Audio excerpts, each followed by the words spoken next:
Kewane iki. Lah sembodo. Engko nek dikongkon bapak aku pimpinane lho, Gong. Kowe mburi rasa melu-melu. Saiki ndi? Sapa sing iso wangsulan? Meng aku. Piye karepe Mas? Lho.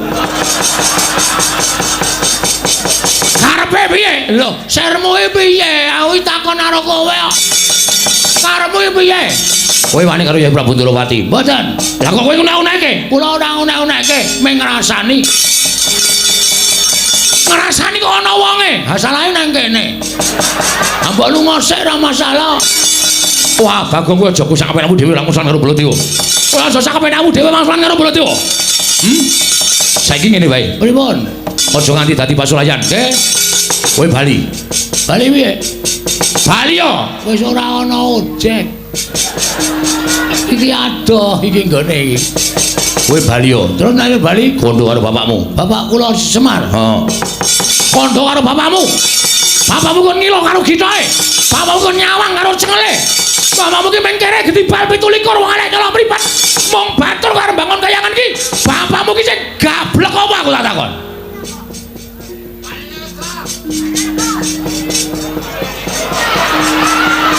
Gong. Ngapa? Kowe iki ngopo mentateng barang iki? Nek ora wani rasa cerewet. Bapak lho tro iki. Iki sing duneke bapak. Bapak ki tak sembah. Bapak loro tak presake. Tak tirai tak gawake intip. Men bapak ki aja nganti kena apa-apa. Saiki bapak dunek-uneke. Ora semangkean kowe bol. Lho. Bol piye? Jenengmu Baladewa kon ngundang apa? Jeneng Baladewa kok ora gelem diundang bol, kon ngundang ngambeyen. Wes. Aku kurang ajar tenan. Wes meneng tro, nek ora wani metu sana. Kono metu sana aku tak metu keri. Aku nek Semarang tak metu. Saedan ora. Ngene Mas, kowe aja suwiya-wiya karo bapak. Kowe nguneke bapak wong kene gedibal 17 wong elek nyolong mripat. Bapakku mung batur. Nyatane ngono. Kuwi disawang saka ngendi? Aja ngawur kowe. Bapak ki nek disawang lahir pancen kere. Pancen gedibal 17 wong elek nyolong mripat. Ning batin bapak kae dewa. Kae Sang Hyang Ismanta. Salah, ha? Ismaya. Ismaya apa Ismanta? Ismaya. Kowe ning KTP ki Ismanta. Kuwi sing salah sing nyatet KTP. Ora positif wae takonane Semar. Kae Sang Hyang Ismaya, Ismaya ta? Ismaya. Kae kangane Bathara Guru bol. Kowe iki nek piknik pol-pole arep nganggo derajat pangkat, arep kowe pol-pole nganggo kaya ngono kuwi, kowe iki nganggo mekutha, nganggo sandangan sarwa apik pol, kowe nek piknik ming nang mall ya ta. Aku nek piknik iki pendak minggu nang kayangan. Aku nang ngene omku. Lho. Om sapa? Om Guru. Wong kaya adine bapak. Kowe aja ngecek karo bapak ditonton saka batin kaya ngono. Saiki aku tak takon karo kowe, Mas. Tak takon karo kowe. Kok dadi kowe kok seneng-menang karo aku ki? Maksudmu piye to? Kok kowe seneng-menang karo Bagong, ha? Bareng kowe saiki wis istol ketekan kentukan derajat pangkat, kowe karo wong kawula cilik ngene iki ngidak-idak sampe nakmu dhewe. Mbok kowe eling, kowe mbiyen ki aku sing dadi tim suksesmu. Kowe sapa ning omahku, Bagong? Kowe nek entuke swara 40. Kene iki tak gawe toilet. Saiki kelakon apa? Ora, seprene aku ya mung mancik watu. Karo kena banyu sithik-sithik kae. Nyes. Jijik kok ora. Aku mung nagih Baladewa. Kene iki acor, kene iki tak aspal. Wah, kowe iki arep magang janjimu muluk kaya dara kekarangan. Ning bareng dadi mlenyek ora ana gunane. Tur kowe aja ngece karo kawula kaya ngene iki. Dume sampean duwe derajat pangkat, dume sampean duwe kelungguhan, kowe ngece karo para kawula kaya Bagong ngene iki. Aku njaluk wektu sak jam, tak nglumpukke kawula, kowe tak demo jengkelang kowe bon. Akon piye? Ngamarta ki dari rakyat untuk rakyat oleh rakyat. Demokrasi nang kene iki. Kekuasaan sepenuhnya iki di tangan rakyat. Sinuwun Darmakusuma mula tak jak salaman kuwi ora nesu mergo dhek ngerti aku lebih tinggi derajatnya dibanding dia. Mergo dhek tukang ngomong aku, dhek sing ngayomi aku, dhek sing ngesui karo aku. Aku juragane. Ah, ora ketap-ketip kowe. Kowe ngejak dialog mungsuh S2 ngrekoso. S2 ora tau lulus kok. Pirang tahun SD kon? 8 tahun nih. SD nunggak ping pindho lho. Aku jepret gurune. Wow. Kurang ajar ayo gurune muring-muring. Ora seru kok. Minta tarik tip ngono dak. Biar kurang ajar iki. SD kok wis wani jepret gurune. Diajari Semar ya mbiyen. Diajari Semar ora. Ayo Mawang Sulan. Kan iki sampean ngejan apa? Wah, panuswane jajalan. Kowe saya ngino Maranata Mantu Prabu Baladewa. Saya ngias Maranata Mantu Prabu Baladewa, wetok. Ayo, neng kene tak gawe sayembara. Sayembara napa? Sapa sing cilik gedene songo iki kadidene Baladewa nang Boyo Pustaka Jamus Manjiman Losoto. Piye kuwi le omong kowe? Ala coba lihat cele-cele Baladewa. Mbok alon-alon wektune isih sak jam kok. Isih sewengi kok. Sapa sing cilik gedene songo iki kadidene Baladewa?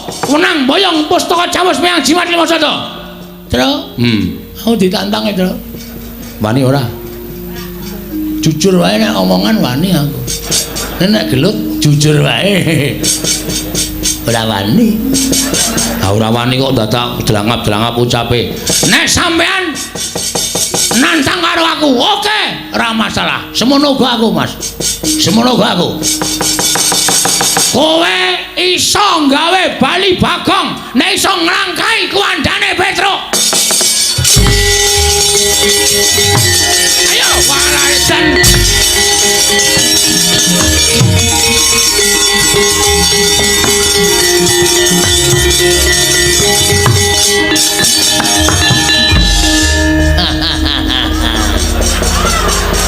Mungsuh wong cerdik. Wong edan Bagong. Tak kira nek wani tenan jebul kakangne sing didu. Men ndak meng ketengok. Petro niku napa-napa dikuasai. Wau disangoni Semar ya sing gawa Petro. Dek jajan ya kula ming turan. Ora tak patekke. Lah iya lah saiki karepmu piye? Pokoke sinuwun ajeng maringake sinten kemawon monggo ning gandeng iki wis dadi gegeran kaya ngeten. Ngibarate kaya dene kriwikan dadi grojokan. Petro wis entuk mungsuh. Jane sing kula incer dudu Prabu Baladewa. Sing mbok incer sapa? Petro niku kakang kula, Baladewa kakane Kresna. Kakang mungsuh kakang, adi mungsuh adi. Ah, itu baru jos. Bagong, ora demek-demek arep gelut kok demek-demek. Lah nek kowe pancen wani karo aku ayo. Nek ndi papane wong neter kadidayan. Lho, sampean krungu lho kula rasane. Lho, krungu wae wong cedhake kaya ngene kok. Oke. Wajake nyepelekke. Koko Prabu kuwi wong getapan, aku kuwi wong sareh. Aku ora tau iso nesu karo para Panakawan. Ning iki kudu nesu. Iki wis gegeran kok. Lah terus Petro mungsuh Prabu Baladewa, sampean kudu mungsuh aku. Nek kowe mungsuh aku ora imbang, aku ditambahi watu. Ora omongan karo kowe kok marahi mangkel to. Mangkel ning seneng to? Mbah. Ayo. Ada. Ayo to, nek guyu ki rasa larang-larang wong edan. Kene guyu. Nek kowe mungsuh aku kowe kalah. Sing kandha sapa? Hah? Lho, aku duwe pusaka. Oh iya ya. senjata cakra tak tamani senjata cakra mati. Kowe sadurunge namani senjata cakra tak babit nganggo bendho mati. Aku ora iso mati. Weh, sing ngomong sapa? Aku ki ora iso mati. Kok iso? Aku nggawa Sekar Wijaya Kesuma kuwi panguripane wong mati ning durung winanci. Aku nggawa Sekar Wijaya Kesuma dipateni ora iso mati. Oh iya, terus kowe tak tibani senjata cakra dies. Lho mati. Iya, terus sampean nggawa Sekar to? Iya, aku duripke. Lho ora. Lho ora duripke. Lho mungsuh kok kon nguripke iki piye? Mungsuh mati ya wis ora dadak rasa dadak diuripke.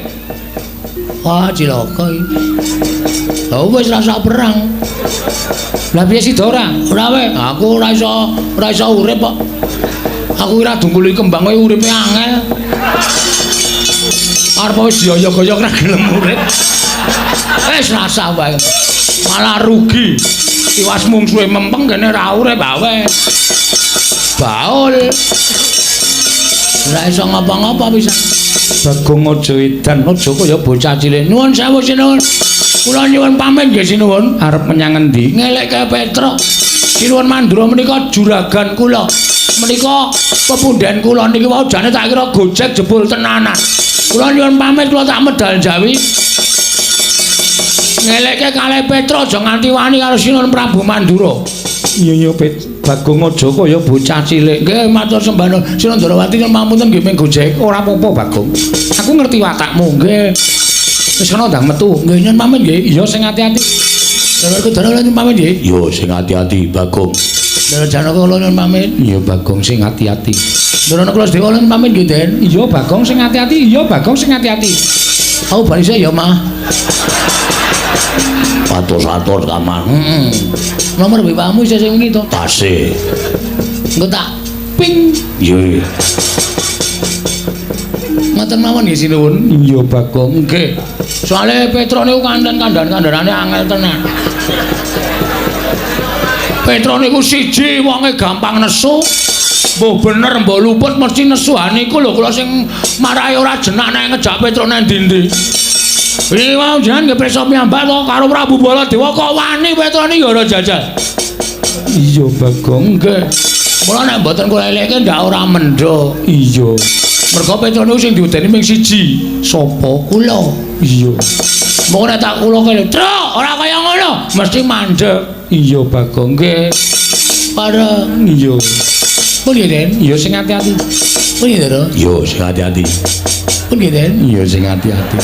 Dara pamit, iya sing ati-ati, iya sing ati-ati Bagong. Tenan winginane niku bojone ora ngerti apa-apa. Cucuk ember kalih Petro. Nganti tak eleke ana apa Petro mbok ora anarkis. Niku nembe didelehke embere. Lah kaya ngono kuwi mengko entuk hukum saka Praja Ngamarta Bagong. Lah nggih nek wonten sing ngono rak malah kewirangan to. Iya. Pun nggih ngoten mawon ming ngabari kok niki wau. Iya. Ampun ngantos enten napa-napa. Iya Bagong. Sareng pareng. Prite? Iya. Pun nggih Gus? Iya. Dara? Iya. Pun nggih? Iya Bagong, iya. Kapan kae? Kapan? Boten sida, Dik. Nggih, Dik. Tanggane tuku lemari es. Petro nesu. Lemarine dibuang jaba. Jare dikira ngiming-imingi. Wah, jan. Mbok kowe terus sapurae doyan iwak wedhus niku lho. Iya, mbok ya dipenging. Ngangge wong kula pengingane sing ngejak jajan kula ya. Oh. Lah ya wis. Atene kula ora madang nek menging. Iya nggih. Pun ngoten mawon sinuwun. Iya sing ati-ati. Ana nggih? Iya sing ati-ati. Oh nggih? Iya sing ati-ati. Iya sing ati-ati. Bareng iya sing ati-ati. Nganti jengkel kula niku karo Petro janjane. Ora janjane kowe iki ngopo? Ora tanggap-tanggap. Wis dipamiti bola-bali kok ora ana sing menehi blas. Mbok disawangi lho cangkeme nganti garing. karo abdine kok Bagongnya 10 nggo tuku es ngono. Bagong non Ratu Siniwaka ora nggawa duit. Waduh. Sampeyan yo ora? Ora. Walah tipis kabeh. Ora duwe. Alah bro ngomong. Bagong so tak paringi ning Karang Kadempel bae. Ma, nun. Masa ora? Wonten gangsal welas. Hah? Wonten gangsal welas. Tak jupuke 5.000 entuk. Mengke nggih arisan. Rasa melu, arisan ki nggo ngopo ora? Engko nek sentuk terus mlayu.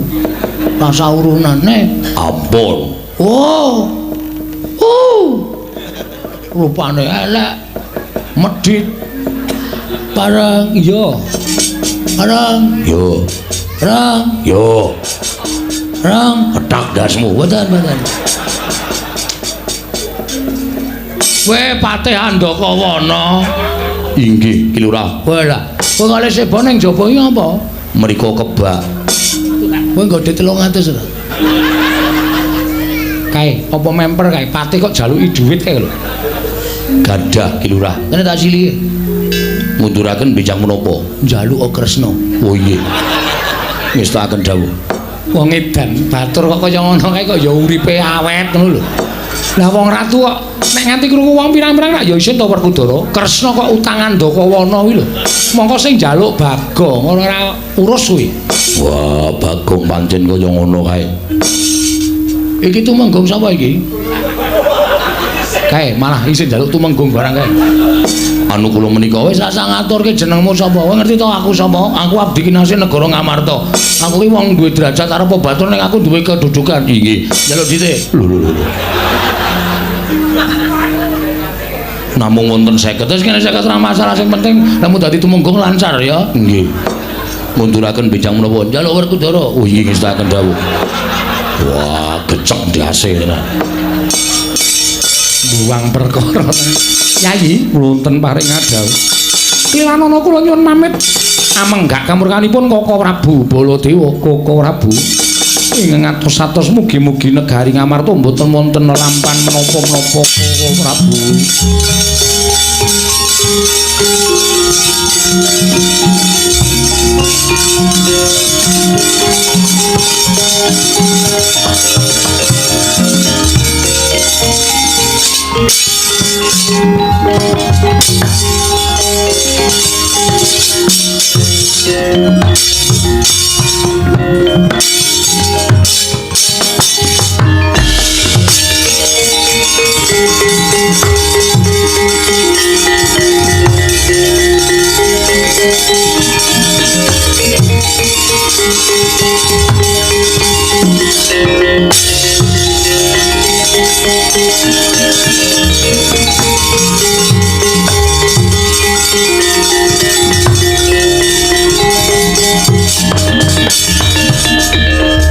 Arjuna nun maring adawu Werkudara ewahaya ing pambudi kepiye munggo penemuning Siadi apa bakal ndak caosake marang Koko Prabu apa bakal ndak paringake marang Petruk barep kakangku Werkudara piye aku percaya marang kabijaksananmu bakal mbok paringake sapa aku percaya kabeh wis nganggo petung Dimas nanging sak ora-orane Siadi matura kudu apa dhisik ingkang dak tindakake Koko Prabu kula aturi manjing sanggar pamelengan sasana panembah gandeng menika sampun wanci bedhug kula aturi nindakaken panembah ing wanci bedhug tengangipun sasampun menika ngagengaken asmanipun Gusti Wungsal Wangsul marambah makaping-kaping satemah samangke pikantuk tirta wening penggali paduka saengga saged mutusaken badhe kaparingaken dhateng sinten pustaka Jamus Miyang Jimat kelima Sada.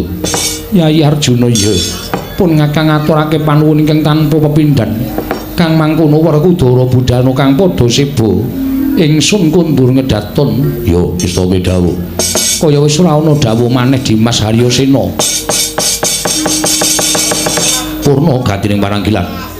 Salah satu kundur daton jeluk saking dampar kencana. kinapit gambaran gading kadharaken sangganing peromban cedhi manggung ketanggung Joko Paloro ingkang sami ngampilu pacuraning keprabon kawis dengan saking mandra tindaknya Sri Naranata katon sesanti kamulyane linuting kidung kadung kadereng momong memangun manah rahayu mulai yo mulai piye mungsuh awake dhewe iki ora baen-baen nek sing nantang karo Petruk mau Sinuwun Mandura ning bareng aku ngematke Sinuwun Mandura metu pagelaran jaba ora pangling lah kok Sinuwun Mandura kok ngawe karo putra-putra Pandhawa utamane putra-putrane Ndara Werkudara Ndara Antarja Ndara Galukaca Ndara Antasena iki nek aku maju ora urung aku mungsuh para putra-putra Pandhawa aku isin aku wirang aku wong tuwa lho Gong nek nganti aku kalah karo para putra Pandhawa aku isin ning nek aku menang kuwi dianggep wis sak mestine aku menang mula ayo bali terus nek bali ngrampungi masalah ngono wae terus nek bali perkarane rampung kowe bali ora gawe gelo atine bapak ngono apa piye to ya mesine bapak iso nampa kahanan iki bapak arep bangun kayangan ki serius lho Tru ora mung gojek ning tenanan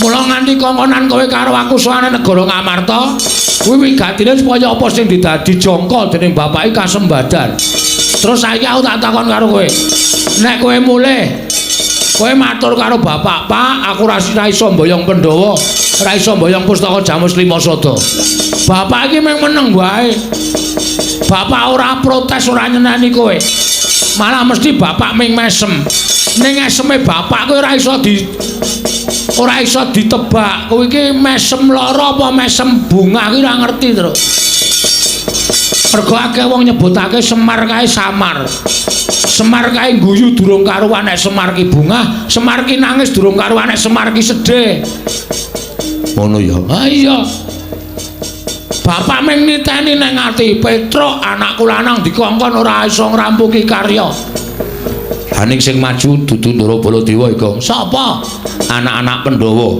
luwe-luwe ming anak-anak Pandhawa bayi wingi sore kowe mundur ngono haning kae iki pepundhenku wis rasa ngurus pepunden nek pancen anak-anak Pandhawa mbelani karo Baladewa rawe rantas malang diputung to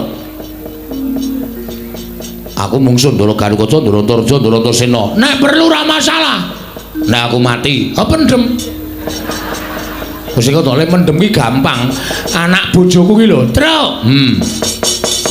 wong ki nek wis gelem tumindak wong wis gelem netepi kewajiban aja mikir anak bojo nang omah ora usah digagas kowe mati dadi kusuma bangsa kowe nglabuhi bapak mati nek miturut aku hitungane mati utama waduh kok kaya ngerti-ngerti ya mati ki dipitung dadi 3 mati utama mati madya mati nesta mati utama matine wong labuh bebener labuh wong tuwa labuh agama labuh negara kuwi mati utama kuwi cinadang swarga kowe nyawamu metucul langsung diwenehi kunci swarga karo malaikat leboke swarga tanpa mampir nang neraka mati utama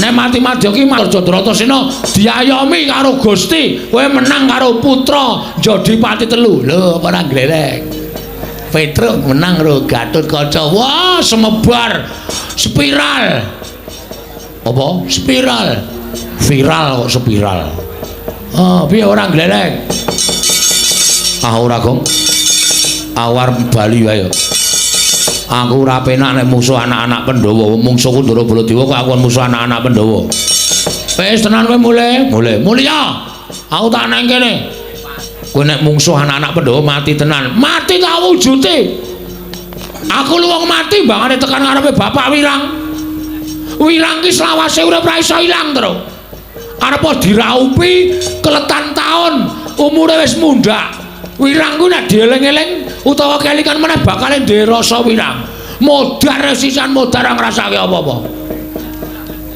Ayo wis nek mati-mati yo. Lho, aku tak bali. Aku jenenge ora friend. Ora friend piye? Ora kanca. Aku mati kok ya mati nang kene wong loro. Ngene wae. Supaya kowe ora usah wedi, aku gandeng nek omong ting plecot. Nek omong ora tau bener, heeh. Engko nek ana anak Pandhawa sing tekan kene, kowe sing ngomongan. Ha terus nek kandhane ora kena, sing ngantil aku. Iki ora cangkeman lho, Gong. Ki aku moh nek ming dolanan. Tenan, kok amuke kabeh. Ning sing guneman kowe. Oh iya, manut. Sing guneman aku ngelekke putra Pandhawa. Nek ra gelem, sikate. Ya. Kowe nek ndi? Aku nang mburimu. Ya. Tak salin sik. Ya. Arep gelut ya training. Oh iya. Kowe edan kowe iki traininge sapa e? Mbah mau semampir nang dol desa ana iki tak saut ya, Tru. Ngene iki ra trampel nek keran. Oh iya. Tenan lho. Heeh. Tak takonane nek kira-kira ora kena kandhani aku njawil kowe sikane ape. Ya, oke. Neng kene lho. Heeh.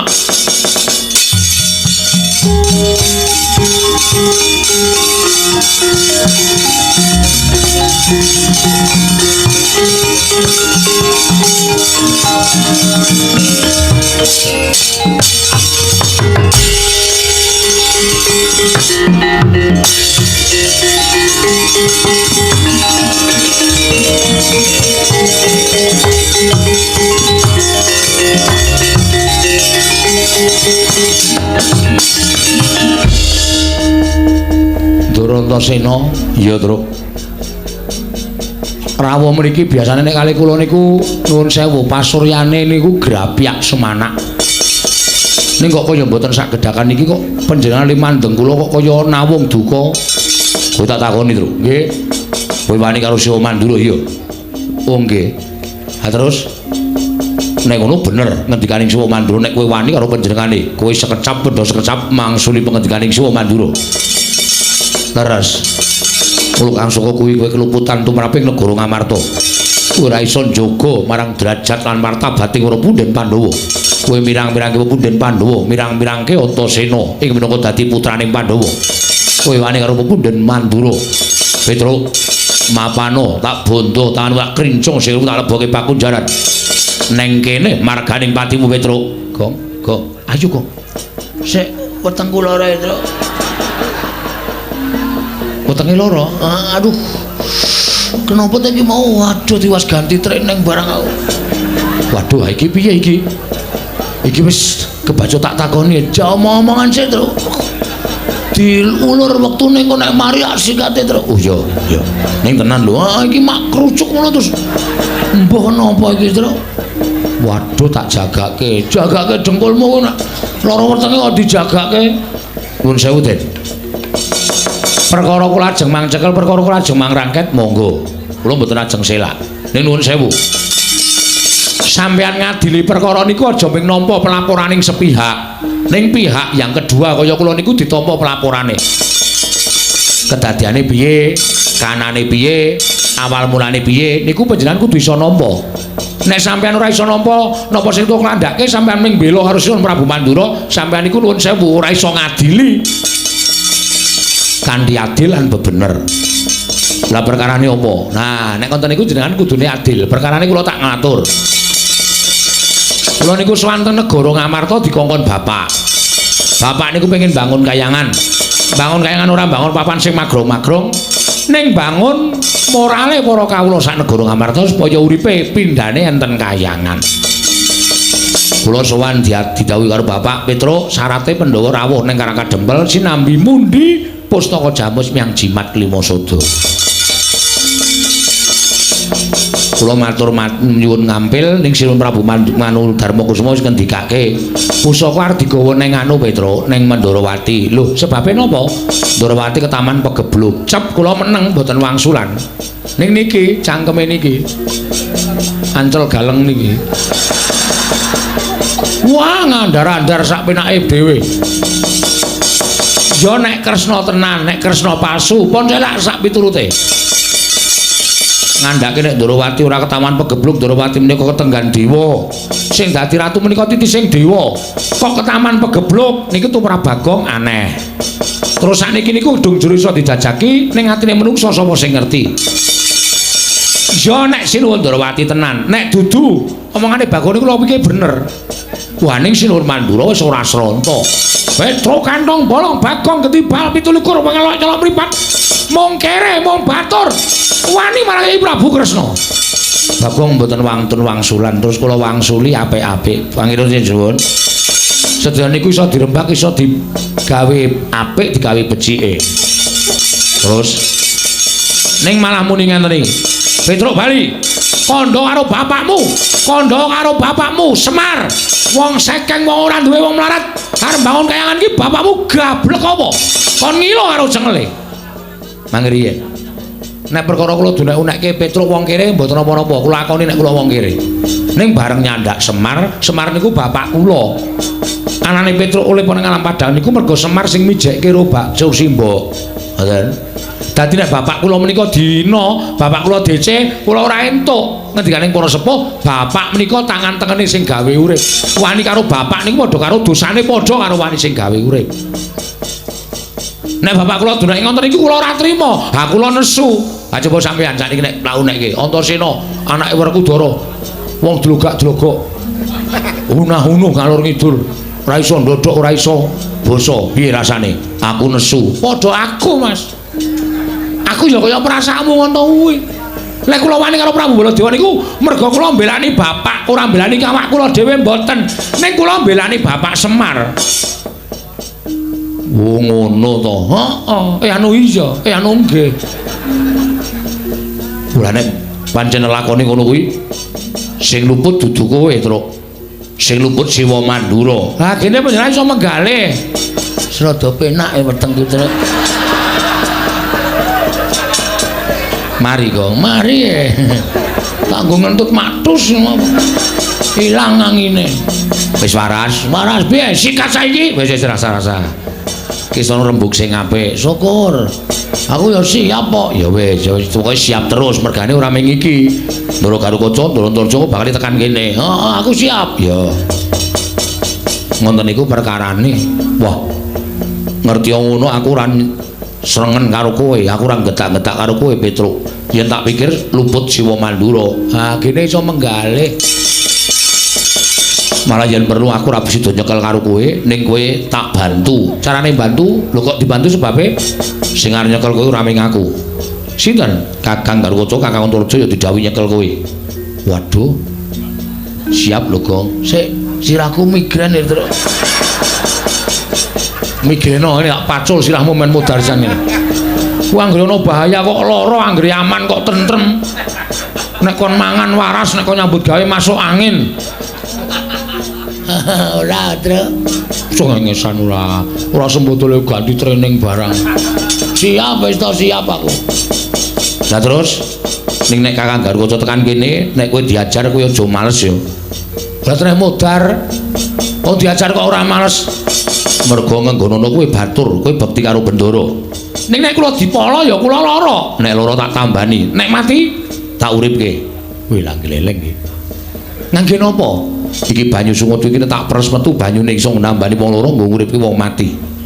Wis aja kuwatir, nek lara tak tambani, nek mati tak uripke. Anu wae, Truk, mbane wirawiri kon netel wae. Sing didadel sumute kuwi. Dadal dengkulmu atos kuwi.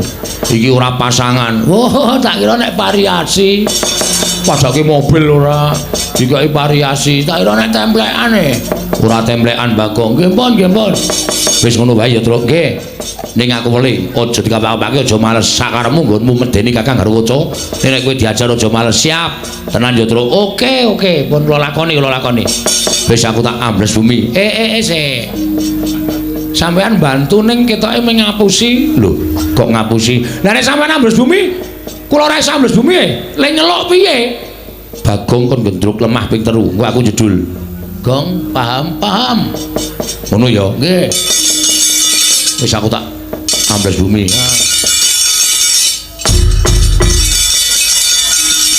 Ngopo? Men jajal kok, Mas. Wong edian ora. Ayo dijajal ya, Tru. Ha iya. Kok wis dingonok-ngonokke ra metu, ha ta? Geton aku. Ha iya. Wis dimelingkon ngonokke ping 3. Dingonokke ping 3 ra metu ayo meng kesel tok, ha ta? Ha iya dengkulmu amoh ora. Tunggu mburi kene. Menek mbolo karo kaca ndrontor aja tekan kene, tata-tata go. Heeh, pakaryanmu kowe nek kowe dipolok, nek kowe lara ditambani, nek mati dipendhem, diuripke. Wis aku tak nemburi aku penonton saiki. Penonton piye engko nek ndoro karo kaca ngantem kowe aja nesu lho kok. Aku ra entuk bales kok. Nek aku diantem kowe aja lara ati, aja males. Ora. Kok aku tak gedruk lemah ping 3 men ndoro ta metu. Ya. Tenan yo le. Heeh, tak jagani terus tak jagani ya.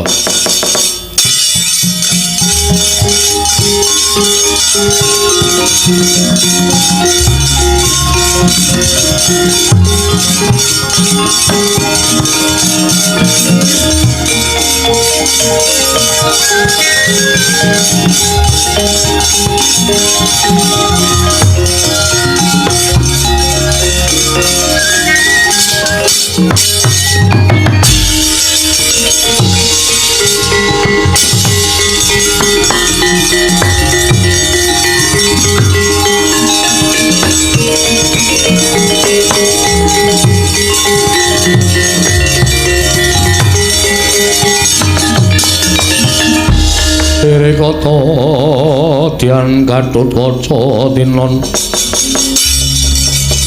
tinon mapakarka suta tekapira Kresna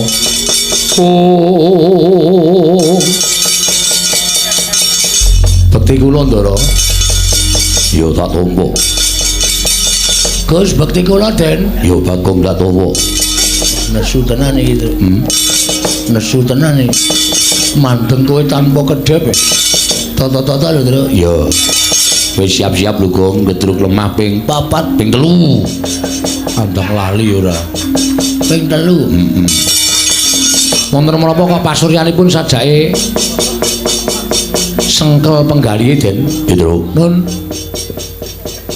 aku tak takon karo kowe nggih wangsul ana pitakonku oh nggih mesti kula wangsuli wong kula namung abdi kowe wani karo Suwa Mandura ya. Kowe wani karo Suwa Mandura. Mangkene pinten? Wani kula menika dasaripun rasa kagian gunung tanpa guna. Ora usah nganggo pawadan apa-apa, ora usah nganggo alasan apa-apa. Kowe wani karo Suwa Mandura padha karo wani karo Punden Pandhawa. Wani karo anak-anak Pandhawa Petruk ora sudi batur kaya kowe. Wiwit dina iki kowe bangga apa ora? Nek kula bangga mesti wae aku mentolo karo kowe. Nek kula mboten bangga, mapano kene Petruk. Ora ana gunane kowe suwita karo para Pandhawa. Mirang-mirangke Punden Pandhawa. Pancat pundakmu tak untir, gulumu tak gembol dasmu Petruk.